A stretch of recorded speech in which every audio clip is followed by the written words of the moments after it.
Hey, Giant fans, welcome to the Giant Insider Podcast. This emergency podcast, I should say, on a Wednesday evening. My name's Jerry Foley. I'm the senior editor of the Giant Insider newspaper. And with me, as always, is the man on the beat. Nobody beats the biz, the heart of Giants Nation, all that. Chris Bizignano. All right, Chris. So, and everybody, we had the podcast on Monday after the Shane and Dable presser. Chris kind of made mention of the fact that it was 8:30 in the morning, which was a little earlier than usual. At that point, all we knew that McGahee and Bobby Johnson had been relieved of their duties. And then a lot has happened over the last, 2.5 days or so. Now it's made official. Wink Martindale is out as defensive coordinator. Guys, I feel like I'm interviewing Chris on this one because I just want to understand his take on this and what he's learned over the last week or so. Chris, buddy, the floor is yours, my friend. Yeah, so look, we all know what happened with Wink. So let's go back. I guess we could start off in the beginning. And so when Glazer came out with his report, obviously he got it from somebody in the building about there was friction and all that. We addressed it, and then what happens is that when guys get fired, like Drew Wilkins and his brother did, you start looking into everything. Go, okay, what happened? Like what's going on? And you start finding out a lot of stuff. And then the events with Wink and the exit presser, the end of the year presser, and all that stuff. Yeah. So there's a lot. Look, let's get into Brian Dable at first. Mm-hmm. Let's clear some things up. Dable's he's very tough with his coordinators. He's tough on the players. He's tough on the coordinators. Okay. Players don't mind because they know it comes from, they all stuck together because they know Dable's there for the right reasons. And he could be tough on players too, Dable. He's tough on his coordinators, like I said. So you go back and you say, well, what happened, with Glazer's report and all that stuff. And look, they were going back and forth, Dable. They've had their arguments. They've had their friction as far as what happened during games. It all kicked off the Dallas game. After that, Glazer from Fox News came out with his thing and all that. But here's the thing. So as we moved along, this is all the information gathered in the last 3-4 days. Dable finds out that it was Drew Wilkins and his brother who was leaking information, and obviously with Wink behind it too. Right? Let's not act like Wink didn't know what was going on. We all know that, right? Okay. So, and the thing with Wink and his two cronies there, the Wilkins brothers, is that what is that humming noise? Is that me?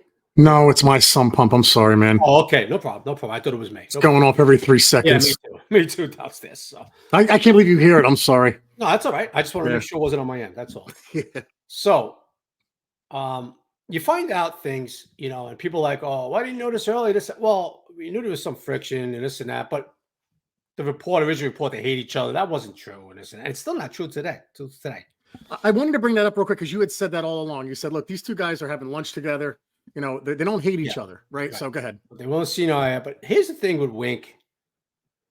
Wink thinks it's like the 1980s, where I'm the defensive coordinator, so I'm basically a head coach too, and you're the head coach. You just stick with the offense. I'm going to do what I want with me and my staff in this building on the defensive head. What Wink failed to realize at times, and he had to be reminded this a few times from Dable, is that he wasn't the head coach. So there's certain things when the head coach wants, you have to do because he's the head coach. Just like in any line of work, Chris. Yes. Right. Like in life, right? Right. You get orders, this and that. You have to obey. Dable's the head coach, and he had to be reminded that a few times. They were undermining Dable a lot in that building. Okay. Now, folks, if anybody see tweets or whatever, why didn't you report this? Well, I'm finding this out now in the last week. That when the season ended, and you find out guys could be going, Wink is in trouble, is this and that, blah blah blah. And then you see when Wilkins brothers get fired, then you really look into it and go, all right, well, something's up with this, right? Yep. So you find out things like how much they were undermining Dable in the building. It was getting ridiculous, to be honest with you. Okay. Drew Wilkins was despised in the building. Okay. He was despised by the video men. The guys that was downstairs, they sit around and they cut up videos for these coordinators and assistant coaches. And they were getting on it. They couldn't stand them anymore. Okay. Mm-hmm. They were on their own little page. They thought they didn't really have to adhere to anybody else. They were just like, we're going to do what we want to do. And it was becoming a problem. And Dable had to address it. Then the Glazer thing, right, comes out. And Joe Shane finds out that came from Wilkins. Yeah. All right. He actually addressed them. He grabs them one day in a meeting, closes the door, Dable, and got them and said, "Is there a problem here?" Like Dave's knew it was them. Okay. Yeah. Right. He asked him, like, "What's the problem here? Do we have a problem?" He asked Wink, he asked Drew Wilkins and his brother. First of all, Drew Wilkins and his brother are nobodies in this league. I don't even know why they would even get involved in it. Right. But because they were with Wink, they came up with Walt, where they had that ego too. Like, well, we're like Wink. Well, you're not. You know, in all fairness to Wink, Wink's been around a long time. He's an established coordinator. You got nothing. Okay. Yep. So Abel grabs them and he asks them right out, "Is there a problem with me? Is there a problem? Let's clear it up. Let's clear the air right now so we can move on." And they said, no, there's no problem. No.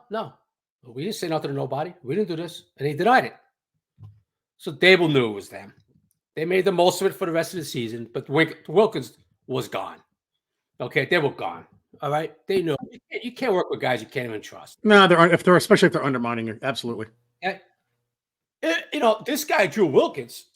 I mean, from what I understand, even Brian Dable's personal assistant, I forget her name, his number one assistant, who he loves, they were putting out like certain schedules. I mean, it could be a dinner time, whatever it might be, and they're just like blowing him off on certain things. Blowing him off. Well, we don't have to listen to her. This is the head coach's personal assistant. Wow. And they were basically like, we don't have to listen to this. Wink too. You know, well, we do what we want to do. So it became a major problem. You know, it sounds very Buddy Ryan, Mike Ditka a little bit, right? Like it's like almost exactly like this is my area. Stay the hell away from it. Right, that's not going to fly. That's just not going to fly. That's not going to fly. Right. He's the head coach. Yeah. Okay.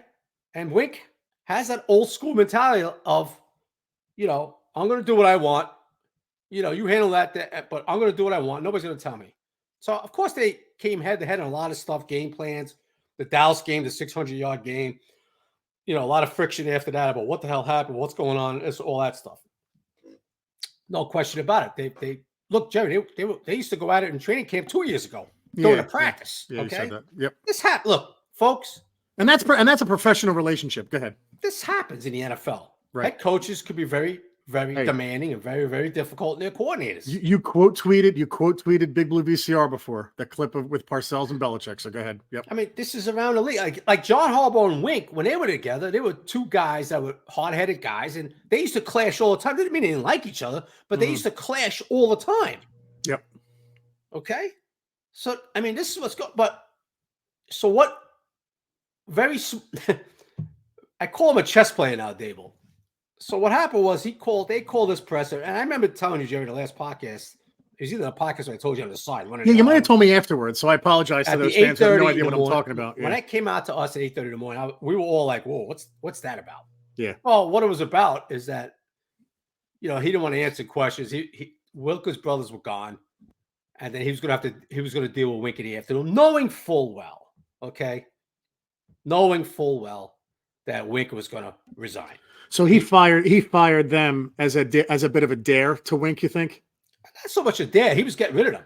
Okay. And then he basically knew Wink was going to be gone too, because Wink wasn't going to stand for that. And he was going. And if they were his guys, real quick, Chris, if they were his guys, Wilkins are his guys. Yeah. Then why would you want the head of those guys who were undermining you around anyway? Right. I mean. Yeah. So bottom line is that I know it came out, you know, Wink, you know, very smartly, Dable says, well, the expectation is that Wink will be back, but he hadn't even met Wink yet, and he didn't even tell Wink that the Wilkins brothers were fired. Okay. Yeah, right. So they knew what was going to happen. Now, as I reported, Wink meets with Dable. Dable tells him, I'm making some changes with the staff. Drew and his brother are gone. We're going to move on from them. And Wink goes crazy. Okay. Basically calls Dable, from what I understand, you mother effer. Are you kidding me? Gets up, storms out of the freaking room. I'm done with this. Leaves the building and disappears and is gone. They don't know where he is. They try to get in touch with him Monday night. Can't get in touch with him. He's not answering his phone. I talked to somebody Tuesday morning. No, still haven't got in touch with him. Okay. And then they finally do. what's today? Tuesday? I know they were Today's, working and they today's were working on Wednesday. something. I believe they got in touch with his agent Yeah. late yesterday afternoon, whatever it was, and they're working on getting out of this contract because Wink had a contract for one more year, Mm. and the Giants obviously won't fire him. They said that, Dave said, we want you back, knowing he's not going to come back. But Right. this is where it comes in now. Like, well, we're not going to fire you because then you could go to any other team. Sure. And then Wink in the stare down was like, well, now you can't get in touch with me. I'll let you know if I resign. Because if he resigns, now he's not going to get paid and he can't go to where because the Giants hold his rights, right? Right. So it was a little bit of a Liberty Valance, Tom Donovan type thing for you people who like old movies. The Man Who Shot Liberty Valance, you know what I'm talking about. So it was a little bit of a stare down for a while. And today, look, this had to be resolved. All right? It was getting crazy. Now, you go into today, Wednesday now, something has to be done. So from what I understand, Joe talked to his agent and whatever it was, and they worked it out where they just mutually parted ways. Obviously, Dave's Wink is getting $3 million next year, but he's like a free agent, and you could go and sign with any other team. Yeah, and that's where we're at. So, but Jerry, it got the more you learn, what happens when these things hit, and you find out this guy got fired, you start digging, you start asking around, you start like what, and you start finding out stuff. And from what I understand, it was really getting ridiculous in that building with Wink and his crew and his staff, basically undermining Dable and everything, thinking and let's not forget, one of the things that was leaked to Glazier was they called it a clown show or something like that. Okay. And look, the last few times Wink met with us, the media on Thursdays, he was using the media, trying to play the victim card. He knew what was coming. Okay. Yeah. And if you're Dable, I know Dable says, well, we're still open to taking him back. They won't take him back. Okay. You can't even trust the guy, dude. Right. Okay. You couldn't even trust you. Forget about Wilkins. They're nothing. He knew they were leaking. Mm-hmm. Wink was right there. And are you going to take this guy back? Say even Wink said, all right, I'm going to come back. I'm pretty sure they would have been like, well, we're going to go our mutual ways anyway, because we're going to go in a different direction. You're going to have a coordinator you can't even trust. Right. So what's going to happen the next time you have a big blowout and something goes sour?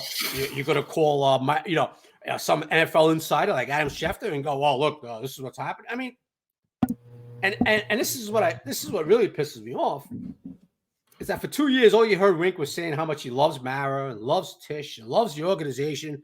This is his destination. Oh, yeah, I want to be a head coach, but I love it here. Oh, my God, blah, blah, blah, blah, blah. And then you turn around, okay? You turn around and you act like a 3-year-old who mommy just told you you're not going to have your cookies and milk tonight. And you storm out of the room, mother effing, bad language. And then you shut down your phone. You can't be found for 12 hours, whatever the hell it was, 15 hours, 16 hours. Yeah. So what happened to the love of the organization and the love and all this? And right. I love Mara. I love Tisch. That went out the friggin' window, right? Yeah. When it didn't go your way. So if you didn't like it, you didn't like your boys getting fired, fine, Jerry. You just stand up, forget about, I'm sure you could not really worry about them. I know it's $3 million, but still, if you have that much honor and that much dedication to conviction, your voice, sure. right? You stand up and you go, loyalty. Dave's, I'm not, I don't like what you did to my guys. And I'm out of here too. And you go. Right? Yes. You don't act like a petulant child and you run out for 2 days. So I lost a lot of respect for Wink, who I like as a person. Yeah. But I lost a lot of respect for him the way he went out. And that's where we're at. And so guess what? So now the 29th rankings, the 29th against the rush, the 29th against the pass, and all that stuff goes with Wink. You're going to get somebody else in here. And like everything else in the NFL, life like life. It moves on. They'll start to search for a new defensive coordinator. Yeah. But that's the way, I know at first it's pretty funny, Jerry, because at first it was like, Dable's firing him.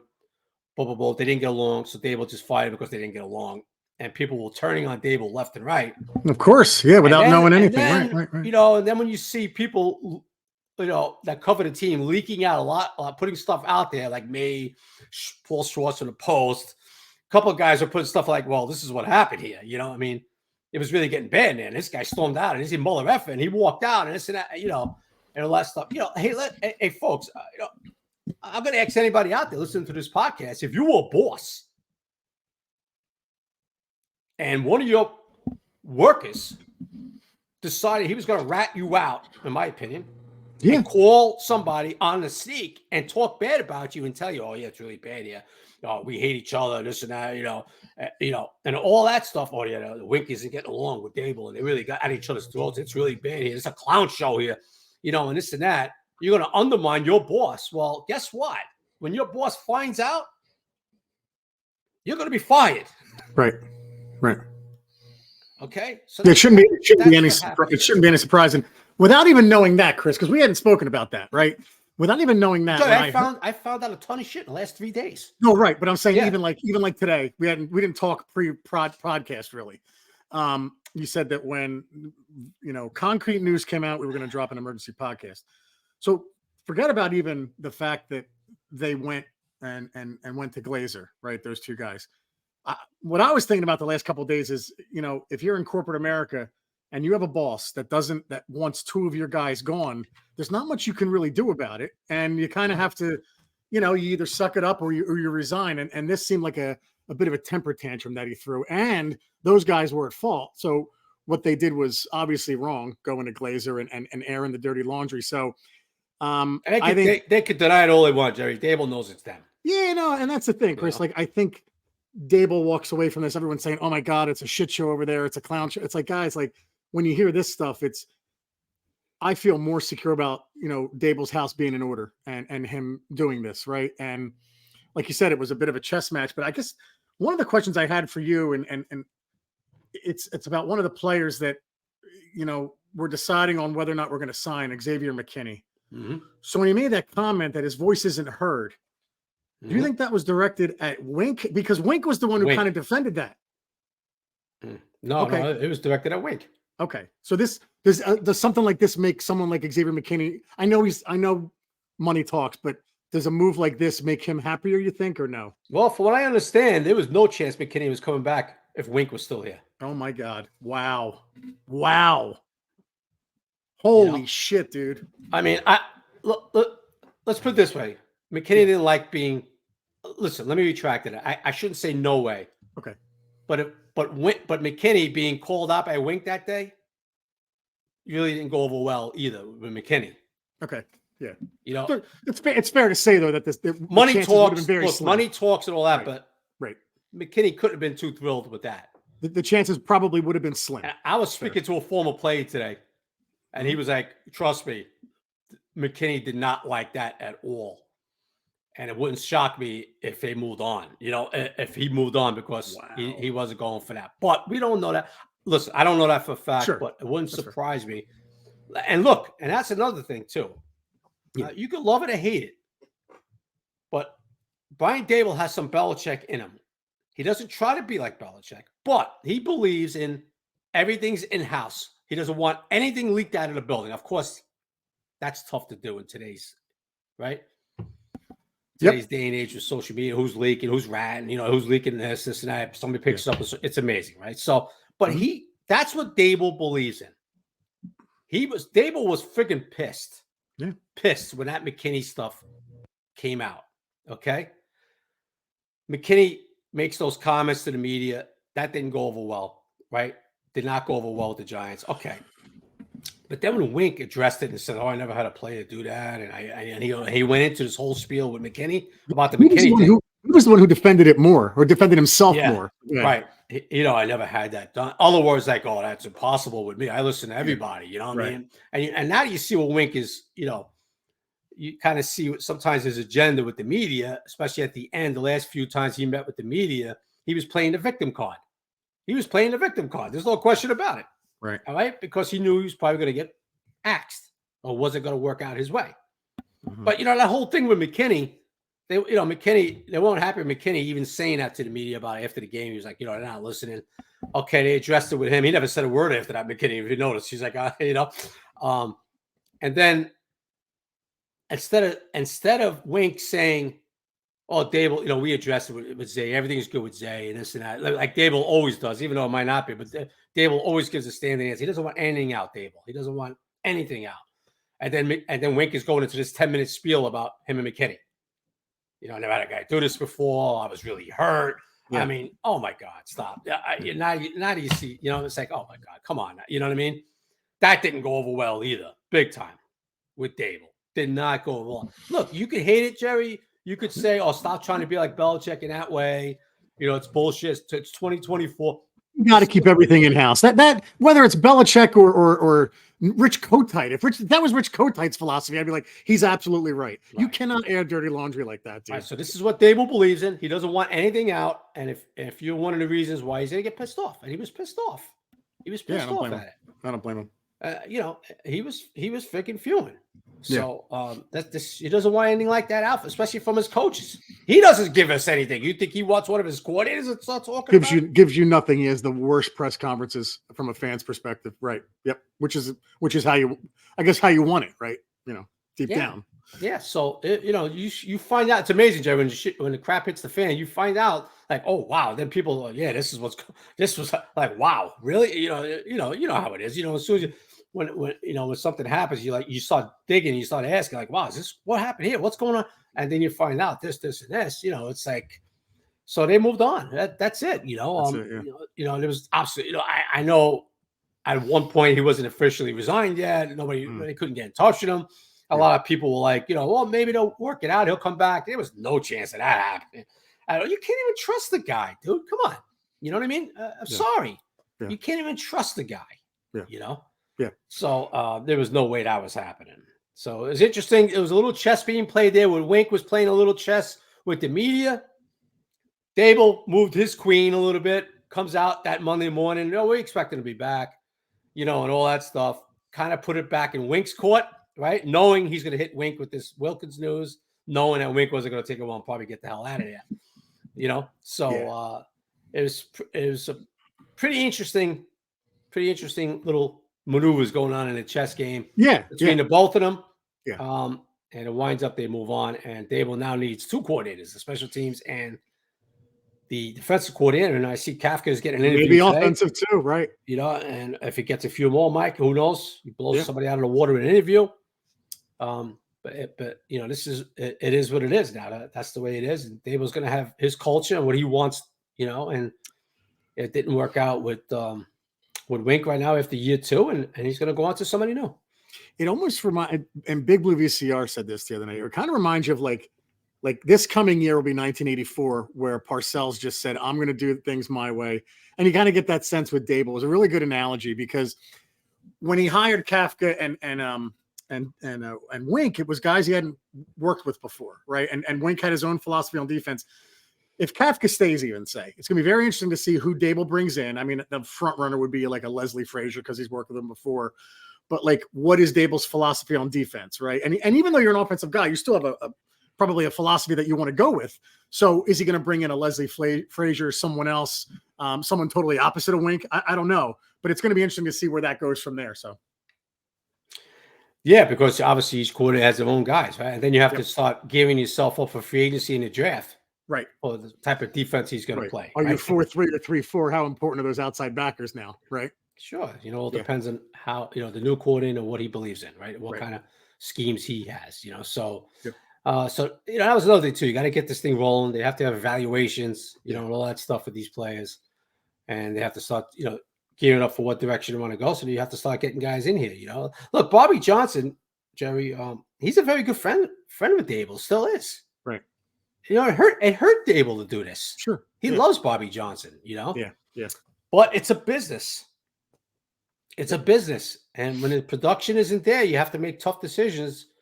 And this is, these are tough decisions coaches have to make, Yeah.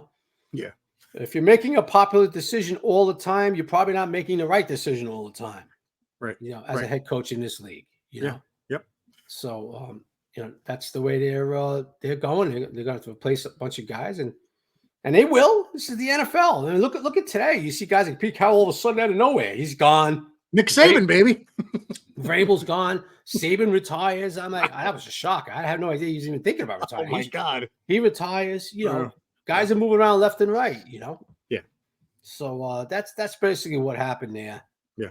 With Wink and Wilkins and his brother, and it's a clean slate now for Dable, and he has to replace those. He's a coordinator, and we'll see what direction he goes. Good stuff, dude. Before we end, I just want to make sure, was there anything else that came out that you were surprised by? Or, I mean, you gave us a lot, dude. And that includes myself as a Giants fan, Chris. Like, this is fascinating stuff. Fascinating to hear what went on. It's awesome that you have that info. Nice job. To be honest, like, not to be corny, but hell of a job. But is there anything else? I'm sure you've hit on most of it, but before we end. No, that was it. I'm trying to think of something I might have missed, but no, that was it. I think I covered it. Yeah, no, it was great. As far as some of the stuff that was going on, Yeah. and all that. Look, and I'm not saying Jerry Wink is a bad guy and all that stuff, but this stuff happens in the NFL. Sometimes it ends bad. It did after 2 years. It ended bad. But you just can't have guys. You just can't have guys leaking. You can't have guys thinking, they're another head coach, or they really don't have to listen to the head coach and they're going to do their own thing, in the building and all that stuff. You can't have that. The head coach is the boss, right, Jerry? He's the freaking boss. Yep. I don't care if you got 50 years in the league or 2 months in the league. Yep. When the boss, when he wants this, you do it. And he shouldn't have to be reminded to do it. Okay. Or coerced in any way. Right. Yes. So, especially, from guys that, I don't even know what the hell they are. I mean, you have done nothing in this league.